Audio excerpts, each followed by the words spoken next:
ಎಲ್ಲ ಸಮಸ್ಯೆಗಳಿಗೂ ಪರಿಹಾರ ಆಗುವಂತಹ ಯಾವುದಾದ್ರೂ ವಿದ್ಯೆ ಇದೆಯಾ ಅಂತ ನನ್ನ ಕೇಳಿದ್ರೆ ನಾನು ಹೇಳೋದು ಒಂದು ವಿದ್ಯೆ ಇದೆ. ಆ ವಿದ್ಯೆ ಯಾವುದು ಅಂದ್ರೆ ಆಧ್ಯಾತ್ಮ.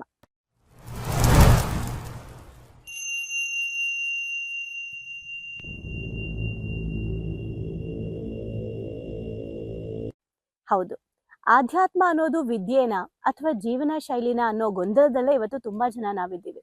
ಆದ್ರೆ ಈ ಗೊಂದಲಗಳಿಂದ ನಿಮಗೆ ಉತ್ತರ ಸಿಗೋದಕ್ಕೆ, ಸ್ಪಷ್ಟತೆ ಸಿಗೋದಕ್ಕೆ, ಬರೀ ನಿಮಗೆ ಆಧ್ಯಾತ್ಮದ ಬಗ್ಗೆ ಸ್ಪಷ್ಟತೆ ಸಿಗೋದು ಮಾತ್ರ ಅಲ್ಲದೆ ಯಾವ ಸಾಧನೆಗಳನ್ನ ಮಾಡಬೇಕು, ಹಂತ ಹಂತವಾಗಿ ಹೇಗೆ ನಾವು ಆಧ್ಯಾತ್ಮದ ಅಭ್ಯಾಸಗಳನ್ನ ರೂಢಿಸ್ಕೋಬೇಕು, ನಮ್ಮ ಬದುಕಿನ ಶೈಲಿಯಲ್ಲಿ ದಿನನಿತ್ಯದ ನಮ್ಮ ಡೈಲಿ ರೊಟೀನಲ್ಲೂ ಕೂಡ ಯಾವ ರೀತಿ ನಾವು ಆಧ್ಯಾತ್ಮವನ್ನ ಅಳವಡಿಸ್ಕೋಬೇಕು ಅನ್ನೋದ್ರ ಬಗ್ಗೆ ಯಾರಿಗೆಲ್ಲ ತಿಳ್ಕೋಬೇಕು ಅನ್ನೋ ಆಸಕ್ತಿ ಇದೆ ಅವರಿಗೋಸ್ಕರ ಭಾವನೆಗಳಿಗೊಂದು ಶಾಲೆಯಲ್ಲಿ ನಮ್ಮ ಆಧ್ಯಾತ್ಮದ ತರಬೇತಿ ಶುರುವಾಗ್ತಾ ಇದೆ.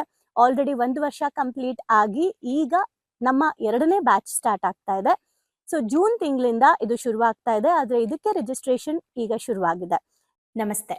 ಓದ್ತಾ ಇರುವಂತಹ ಪುಸ್ತಕದ ಹೆಸರು ಮ್ಯಾನೇಜ್ಮೆಂಟ್ ಭಗವದ್ಗೀತೆ ಯಶಸ್ಸಿಗೆ ಕೃಷ್ಣನ ಸೂತ್ರಗಳು, ಬರ್ದಿರೋದು ಮಹಾಬಲ ಸೀತಾಳಭಾವಿ ಸರ್.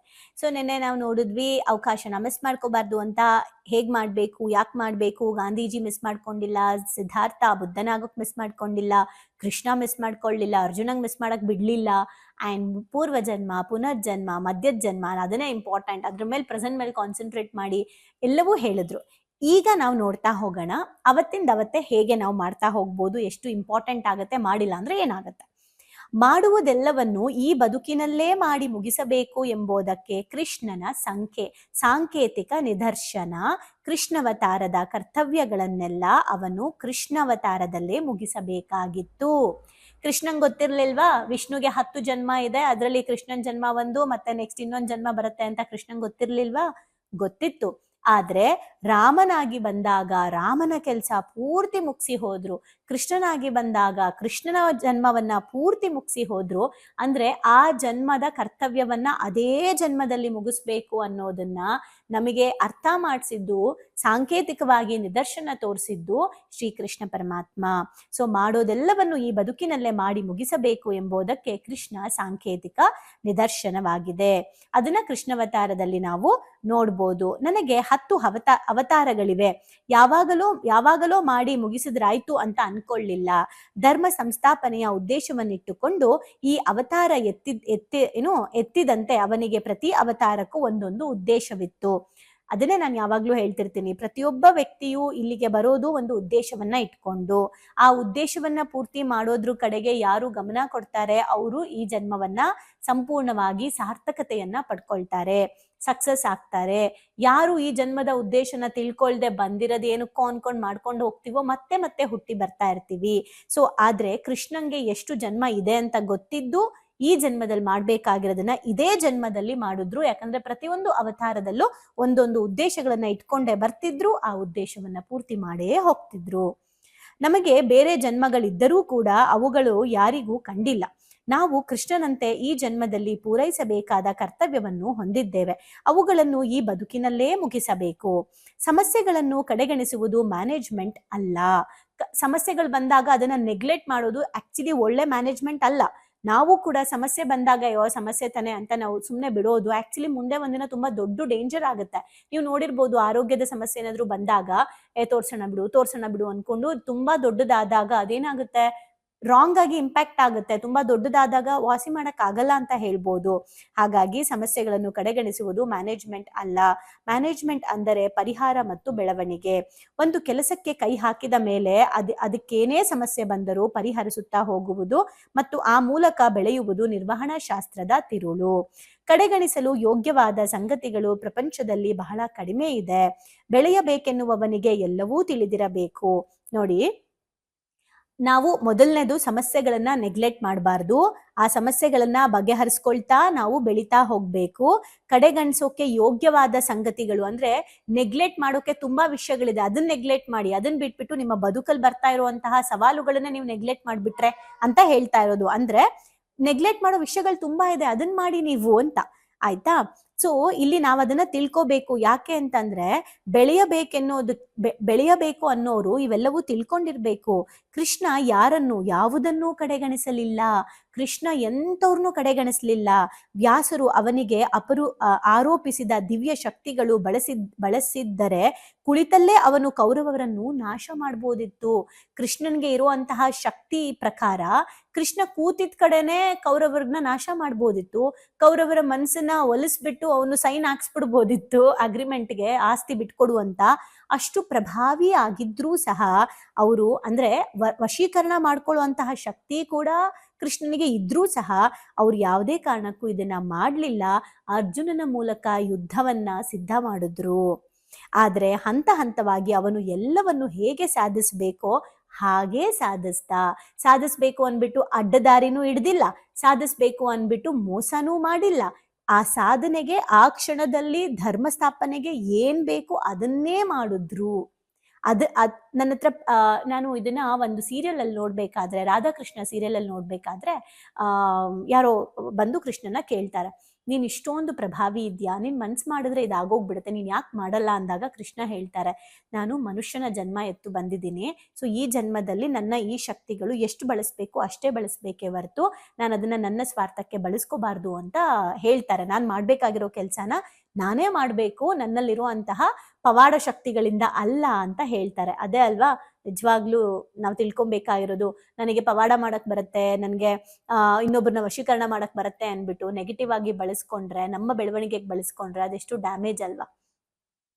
ಸೊ ಅದು ಕೃಷ್ಣ ತೋರಿಸ್ಕೊಟ್ರು. ಹಾಗೇನೆ ಹಂತ ಹಂತವಾಗಿ ಅವನು ಎಲ್ಲವನ್ನು ಹೇಗೆ ಸಾಧಿಸ್ಬೇಕು ಹಾಗೆ ಸಾಧಿಸ್ದ. ಎಲ್ಲೂ ಶಾರ್ಟ್ ಕಟ್ ಹುಡುಕಲಿಲ್ಲ. ಬದುಕನ್ನು ಸಂಪೂರ್ಣವಾಗಿ ಆಸ್ವಾದಿಸಿದ. ನಾವು ಯಾವುದಾದರೂ ದೊಡ್ಡ ಕೆಲಸಕ್ಕೆ ಕೈ ಹಾಕ್ಬಿಟ್ರೆ ಉಳಿದದ್ದೆಲ್ಲ ನಾವು ಬಿಟ್ಬಿಡ್ತೀವಿ. ಅದು ತಪ್ಪು. ಬದುಕಿನ ಸಂತೋಷವಿರುವುದು ಸಣ್ಣ ಸಣ್ಣ ಸಂಗತಿಗಳಲ್ಲಿ. ತನ್ನೆಲ್ಲ ಕರ್ತವ್ಯಗಳ ನಡುವೆಯೂ ಅವನು ತನ್ಮಯವಾಗಿ ಕುಳಿತು ಕೊಳಲು ನುಡಿಸ್ತಾ ಇದ್ದ. ಗೋಪಿಕೆಯರ ಜೊತೆ ಸರಸವಾಡ್ತಾ ಇದ್ದ. ತನ್ನ ರಾಣಿಯರ ಕೂದಲು ಬಾಚ್ತಾ ಇದ್ದ. ಗೊಲ್ಲರೊಡನೆ ದನ ಕಾಯ್ತಾ ಇದ್ದ. ಬೆಣ್ಣೆ ಕದ್ದು ತಿಂತಾ ಇದ್ದ. ಯಶೋದೆಯನ್ನ ಗೋಳಿಕೊಳ್ತಾ ಇದ್ದ. ಬದುಕನ್ನ ಸಂಭ್ರಮಿಸ್ತಾ. ಅದಕ್ಕೆ ಕೃಷ್ಣನೇ ಮಾದರಿ. ಪ್ರತಿಯೊಂದು ಯಶಸ್ಸನ್ನು ಸಂಭ್ರಮಿಸುತ್ತಾ, ಸಣ್ಣ ಸಂಗತಿಗಳನ್ನು ಆಸ್ವಾದಿಸುತ್ತಾ ಹೋಗುವವನು ಅರ್ಥಪೂರ್ಣ ಬದುಕನ್ನ ನಡೆಸ್ತಾನೆ. ಕೃಷ್ಣನ ವ್ಯಕ್ತಿತ್ವ ಏಕೆ ಅನುಕರಣೆಗೆ ಯೋಗ್ಯ ಅಂದ್ರೆ ಅವನು ಪೂರ್ಣವಾಗಿ ಬದುಕನ್ನ ತೋರಿಸ್ತಾ. ವಿಷ್ಣುವಿಗೆ ಒಟ್ಟು 10 ಅವತಾರಗಳಿದ್ರೂ ಸಹ ಕೃಷ್ಣಾವತಾರದ ಕೃಷ್ಣನಿಗೆ ಅದು ಗೊತ್ತಿದ್ರೂ ಸಹ ಅವನು ಆ ಅವತಾರದಲ್ಲಿ ಬಂದಂಥದ್ದನ್ನ ಅದೇ ಅವತಾರದಲ್ಲಿ ಮುಗಿಸ್ತಾ. ಎಲ್ಲೂ ಆಲಸ್ಯ ತೋರಿಸ್ಲಿಲ್ಲ. ನಮಗೆ 7 ಜನ್ಮವಿದೆ ಅಂತ ನಾವು ಕೇಳಿದ್ಬೋದು, ಆದ್ರೆ ಅದು ನಮ್ಗೆ ಖಾತ್ರಿ ಇಲ್ಲ. ಖಾತ್ರಿ ಇರೋದು, ಕಣ್ಮುಂದೆ ಇರೋದು ಒಂದೇ, ಅದು ಈಗಿನ ಬದುಕು, ಈಗಿನ ಜನ್ಮ. ಅದಕ್ಕೆ ಅನ್ಸುತ್ತೆ, ಹಿಂದಿನ ಜನ್ಮದ ರಹಸ್ಯ ತಿಳ್ಕೊ, ಮುಂದಿನ ಜನ್ಮದ ಭವಿಷ್ಯ ತಿಳ್ಕೊ, ಈ ಜನ್ಮ ಹಾಳಾಗೋಗ್ಲಿ, ಲೈಫ್ ಇಷ್ಟೇನೆ ಅಂತ. ಅಂದ್ರೆ ಅವರು ಬರೀ ಅದನ್ನೇ ಮಾಡ್ತಾ ಇದೀವಿ, ಈ ಜನ್ಮದಲ್ಲಿ ಮಾಡೋದನ್ನ ಮಾಡು ಅಂತ ಹೇಳೋಕೆ ಮೇ ಬಿ ಯೋಗರಾಜ್ ಭಟ್ ಅವರು ಆ ಹಾಡನ್ನ ಹಾಡಿದ್ದಾರೆ ಅನ್ಸುತ್ತೆ. ಸೊ ಕೃಷ್ಣ ಹೇಳಿರೋದು ಅದೇ, ಹಿಂದಿನ ಜನ್ಮ ತಿಳ್ಕೊಂಡು ಮುಂದಿನ ಜನ್ಮ ತಿಳ್ಕೊಂಡು ಯಾಕೆ ಕುತ್ಕೊಂತೀಯ, ಈ ಜನ್ಮದಲ್ಲಿ ಸರಿಯಾಗಿ ಮಾಡು. ಅದನ್ನ ಕೃಷ್ಣ ಪ್ರೂವ್ ಮಾಡಿ ತೋರಿಸಿದ್ರು. ಅದು ಕೃಷ್ಣನ ಬದುಕಿನಂತೆ ಸಾವಿರಾರು ವರ್ಷಗಳೇನೂ ಅಲ್ಲ, ಹೆಚ್ಚೆಂದರೆ 100 ವರ್ಷ. ಅದನ್ನು ಸಂಪೂರ್ಣವಾಗಿ ಆಸ್ವಾದಿಸದಿದ್ರೆ ಹೇಗೆ ಹೇಳಿ. ಕೃಷ್ಣ ಆದ್ರೆ ಸಾವಿರಾರು ವರ್ಷಗಳ ಬದುಕಿರ್ತಾರೆ, ಆದ್ರೆ ನಾವು ಬದುಕೋದು ಕನಿಷ್ಠ ಅಂದ್ರೆ 100 ವರ್ಷ ಅನ್ನೋದಾದ್ರೆ ನಾವು ಪ್ರತಿ ಕ್ಷಣ ಹೇಗೆ ಆಸ್ವಾದಿಸ್ಬೇಕು. ಕಡೆಗಣಿಸೋಕೆ ತುಂಬಾ ವಿಷಯಗಳಿದೆ. ನಮ್ಮ ಬಗ್ಗೆ ನೆಗೆಟಿವ್ ಮಾತಾಡ್ಕೊಂಡು ಓಡಾಡ್ತಾ ಇದ್ದಾರಾ, ನೆಗ್ಲೆಕ್ಟ್ ಮಾಡಿ. ನಮ್ಮ ಕಾಲು ಎಳಿತಾ ಇದ್ದಾರಾ, ನೆಗ್ಲೆಕ್ಟ್ ಮಾಡಿ. ನಮ್ಮ ಬಗ್ಗೆ ನಮ್ಮನ್ನ ಬೆಳೆಯೋಕ್ ಬಿಡ್ತಾ ಇಲ್ವಾ, ಅಥವಾ ಏನೋ ಬೇರೆ ಬೇರೆ ನಮ್ಗೆ ಬಂದು ಗಾಸಿಪ್ ಮಾಡ್ತಾ ಇದ್ದಾರಾ, ನಾವು ಗಾಸಿಪ್ ಮಾಡ್ತಾ ಇದೀವಾ, ನೆಗ್ಲೆಕ್ಟ್ ಮಾಡಿ. ಸೀರಿಯಲ್ ನೋಡ್ತಾ ಇದ್ದೀರಾ, ನೆಗ್ಲೆಕ್ಟ್ ಮಾಡಿ. ಸೊ ಯಾವುದು ನನ್ನ ಅಭಿವೃದ್ಧಿಗೆ ಬೇಡ ಅಂತವ್ ತುಂಬಾ ಇದೆ, ಅದನ್ನ ನೆಗ್ಲೆಕ್ಟ್ ಮಾಡೋಣ. ಯಾವುದು ಬೆಳೆಯಕ್ ಬೇಕಾಗಿದೆ ಅದ್ರ ಮೇಲೆ ನಾನು ಫೋಕಸ್ ಮಾಡ್ಲೇಬೇಕು. ಯಾಕಂದ್ರೆ ಕೃಷ್ಣ ಯಾವುದನ್ನು ಕಡೆಗಣಿಸಿಲ್ಲ, ಯಾರನ್ನೂ ಕಡೆಗಣಿಸಿಲ್ಲ. ನಾವು ಅಷ್ಟೇ ಸಮ್ಟೈಮ್ಸ್ ನಮ್ಮ ಶತ್ರುಗಳ ಮೇಲೂ ಸ್ವಲ್ಪ ಗಮನ ಇರಬೇಕು. ಆದ್ರೆ ನಾವು ಏನ್ ಮಾಡ್ಬೇಕು ಅದ್ರ ಮೇಲೆ ಫೋಕಸ್ ಮಾಡ್ಕೊಂಡು ಹೋಗ್ತಾ ಇರ್ಬೇಕು, ಗಮನನೂ ಇರಬೇಕು. ಅದನ್ನೇ ಕೃಷ್ಣ ಮಾಡಿದ್ದು. ಪ್ರತಿ ಕ್ಷಣ ನಾವು ಆಸ್ವಾದಿಸೋದನ್ನ ಕಲಿಯೋದೇ ಇಂಪಾರ್ಟೆಂಟ್. ಈ ಅವಕಾಶ ಮತ್ತೆ ಸಿಕ್ಕಲ್ಲ ಅನ್ನೋದಕ್ಕೆ ಈ ಕ್ಷಣ ಮತ್ತೆ ಸಿಕ್ಕಲ್ಲ. ಇವತ್ತು ನಾವು ಮಿಸ್ ಮಾಡ್ಕೊಂಡ್ರೆ ಎಷ್ಟೊಂದು ಮಿಸ್ ಮಾಡ್ಕೊಂಡ್ಬಿಡ್ತೀವಿ. ಕ್ಷಮೆ ಕೇಳಬೇಕು, ಡೆತ್ ಆದ್ಮೇಲೆ ಕ್ಷಮೆ ಕೇಳಬೇಕಿತ್ತು, ಮಿಸ್ ಆದ್ಮೇಲೆ ಮಾಡಬಾರ್ದಿತ್ತು ಅಂತ ಅನ್ಕೊಳ್ಳೋದ್ರ ಬದಲು ಆ ಕ್ಷಣ ಸಂಪೂರ್ಣವಾಗಿ ಜೀವಿಸಿ. Thank you. ಭಾವನೆಗಳಿಗೊಂದು ಶಾಲೆಗೆ ಬಂದು ತುಂಬಾ ಖುಷಿ ಆಯ್ತು. ಲೈಫಲ್ಲಿ ತುಂಬಾ ಅಂದ್ರೆ ತುಂಬಾ ಕ್ಲಾರಿಟಿ ಬಂದಿದೆ. ತುಂಬಾನೇ ಬದಲಾವಣೆ ಆಗಿದೆ. ನಂಗೆ ತುಂಬಾ ಖುಷಿ ಇದೆ ನಾನು ಇಲ್ಲಿಗೆ ಬಂದಿರೋದು. ನನಗೆ ತುಂಬಾ ಖುಷಿ ಆಗ್ತದೆ. ಪ್ರತಿಯೊಂದಕ್ಕೂ ಸ್ಫೂರ್ತಿ ಸಿಕ್ಕಿದೆ, ನೆಮ್ಮದಿ ಸಿಕ್ಕಿದೆ. ಒನ್ ವರ್ಡ್ ಅಲ್ಲಿ ಹೇಳ್ಬೇಕಂದ್ರೆ ಇಟ್ ಈಸ್ ಅಲ್ಟಿಮೇಟ್. ಲೈಫ್ ತುಂಬ ಕಾಂಪ್ಲಿಕೇಟ್ ಅಂದ್ಕೊಂಡಿದ್ದೆ, ಬಟ್ ಈ ಕ್ಲಾಸಿಗೆ ಸೇರಿದ್ಮೇಲೆ ತುಂಬ ಈಸಿಯಾಗಿ ಅರ್ಥಪೂರ್ಣವಾಗಿ ಹೇಗೆ ಜೀವಿಸ್ಬೇಕು ಅನ್ನೋದು ಗೊತ್ತಾಯ್ತು. ಆಕ್ಚುಲ್ ಆಗಿ ನಂಗೆ ತುಂಬಾ ಖುಷಿ ಇದೆ ನಾನು ಇಲ್ಲಿಗೆ ಬಂದಿರೋದು. ಈ ಒಂದು ವರ್ಕ್ಶಾಪ್ ಬಂದಿರೋ ಉದ್ದೇಶ ಅಂದರೆ ತಾರಾ ಮೇಡಮು ಏನೇ ಕೊಟ್ಟರು ಒಂದು ಅದ್ಭುತವಾಗಿ ಸ್ಪೆಷಲ್ ಆಗಿ ಕೊಡ್ತಾರೆ ಅನ್ನೋ ನಂಬಿಕೆ ಇದೆ. ಈ ಒಂದು ವರ್ಕ್ಶಾಪಲ್ಲಿ ಇನ್ನೂ ಅದ್ಭುತವಾಗಿ ಸಿಗ್ತದೆ ಅಂತ ನಂಬ್ಕೊಂಡು ಬಂದಿದ್ದೀನಿ. ಖಂಡಿತ ಆಗುತ್ತೆ. ಡೈಲಿ ಹೊಸ ಹೊಸ ಟಾಪಿಕ್ ನಾವು ಡೈಲಿ ವೇಟ್ ಮಾಡ್ತಾ ಇರ್ತೀವಿ, ಇವತ್ತೇನು ಹೇಳ್ಕೊಡ್ತಾರೆ, ನಾಳೆ ಏನು ಹೇಳ್ಕೊಡ್ತಾರೆ ಅಂತೇಳಿ. ನಾನು ಎಲ್ಲರಿಗೂ ಹೇಳೋದಷ್ಟೇ, ಅವ್ರು ಕೊಡೋ ಎಲ್ಲ ಟಾಸ್ಕ್ನು ಚೆನ್ನಾಗಿ ಫಾಲೋ ಅಪ್ ಮಾಡಿದರೆ ನಿಮ್ಮ ಜೀವನ ಇನ್ನೂ ತುಂಬ ಚೆನ್ನಾಗಿರುತ್ತೆ.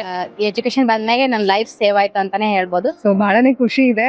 ನಮ್ಮನ್ನ ನಾವು ಟ್ರಾನ್ಸ್ಫಾರ್ಮ್ ಮಾಡ್ಕೊಂಡು ಈ ಹ್ಯಾಬಿಟ್ಸ್ ಎಲ್ಲ ನಾವು ಇನ್ಸ್ಟಾಲ್ ಮಾಡ್ಕೊಂಡ್ರೆ ನಮ್ಮ ಲೈಫ್ ಖಂಡಿತವಾಗ್ಲೂ ಸಕ್ಸಸ್ಫುಲ್ ಆಗುತ್ತೆ ಅಂತ ಅಂದ್ಬಿಟ್ಟು. ಸೊ ನಿಮ್ಮ ಲೈಫ್ ಚೇಂಜಿಂಗ್ ಟ್ರಾನ್ಸ್ಫಾರ್ಮೇಶನ್ ಅಂತ ಅಂದ್ರೆ ಇದಕ್ಕೆ Emojim is the most and main ಕಾರಣ ಅಂತಾನೆ ಹೇಳ್ತೀನಿ. ಎಕ್ಸ್ಪ್ರೆಸ್ ಮಾಡ್ಬೇಕಂದ್ರೆ ಒಂದು ವರ್ಡ್ ಅದು ಭಾಳ ಚಿಕ್ಕದಾಗತ್ತೆ. ಅದು ಏನಂತಂದ್ರೆ ಥ್ಯಾಂಕ್ ಯು ಅನ್ನೋಂಥ ವರ್ಡ್ ಮಾತ್ರ ನಾನು ಎಕ್ಸ್ಪ್ರೆಸ್ ಮಾಡ್ಬೋದು.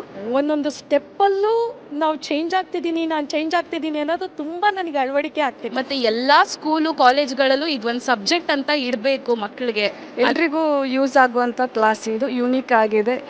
ಇಮೋಜಿಮ್ ಟೀಮ್ಗೆ ಥ್ಯಾಂಕ್ ಯು. ಇದೆಲ್ಲ ನಡೆಸ್ತಾ ಇರುವಂಥ ತಾರಾ ಮೇಡಮ್ಗೆ, ಸಂದೇಶ್ ಸರ್ಗೆ, ಜೊತೆಗೆ ಎಮೋಜಿನ್ ಟೀಮ್ಗೆ thank you so much. So ಯಾರ್ಯಾರೆಲ್ಲ ಸೇರ್ಕೊಂಡಿಲ್ಲ ದಯವಿಟ್ಟು ಸೇರ್ಕೊಳ್ಳಿ. So it is very utilizing. Life long ಯಾರಿಗಾದ್ರೂ ಚಿರಋಣಿಯಾಗಿರ್ತೀವಿ ಅಂದರೆ ಅದು ಸಂದೇಶನ ಮತ್ತು ತಾರಾ. ಸೊ ಬನ್ನಿ ಭಾವನೆಗಳಿಗೊಂದು ಶಾಲೆನ ಎಂಟರ್ ಆಗಿ ಅದನ್ನ ಫೀಲ್ ಮಾಡಿ. ಅಂದ್ರೆ ರಿಕ್ವೆಸ್ಟ್ ಮಾಡ್ಕೊಂತಿದ್ದೀನಿ ನಿಮಗೆ, ಇದರಿಂದ ಲಾಸ್ ಆಗೋದಂತೂ ಏನೂ ಇಲ್ಲ, ಬಟ್ ಲೈಫಲ್ಲಿ ತುಂಬಾನೇ ಪಡ್ಕೊಂತೀನಿ ನಾನು. ಅದಕ್ಕೆ ನಾನು ಶೋರ್ ಗ್ಯಾರಂಟಿ ಕೊಡ್ತೀನಿ ನಾನು. ಎಲ್ಲೋ thank you to Tara ma'am and Sandesh sir. Thank you to whole my Emojim. Thank you.